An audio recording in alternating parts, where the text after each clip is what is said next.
कंधमाल जिलार लगाण वर्षा जिले में 467.2 मिलीमीटर वर्षा जो जनजीवन होती विपर्यस्त। बालीगुड़ा सर्वाधिक 90 मिलीमीटर वर्षा होता बेले खजुरीपड़े 75.2 मिलीमीटर, फिरिंगा 72.6, राइकिया 39.4, फुलबाणी 36.6, टिकाबाल 31, उदयगिरी 25.8, कोटगढ़ 23.0, चकापाद 19.2, तुमुड़ीबंध 14.2 और दारिंगबाड़ 10.0 मिलीमीटर वर्षा होती। आगक वर्षा होबार संभावना रही फुलबाणी आपातकालीन अधिकारी बिरंची धारुआ सूचना देते। वर्षा को दृष्टि रखी जिलापाल वेदभूषण जलर समस्त स्कूल को छुट्टी घोषणा कर शिक्षक और शिक्षयित्री स्कूल उपस्थित रही निर्देश रही।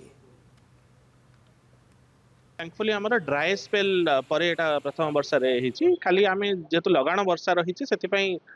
स्कूल कॉलेज जेहेतु छुआ मैंने अच्छा से खाली एबे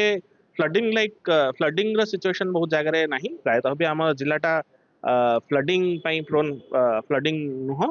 एबे एते दिन धरी भी वर्षा ही लैंडस्लाइड आमर स्टार्ट हो पवन फवन भी बहुत बहिनी कि गछपत्र बेस भांग तो आम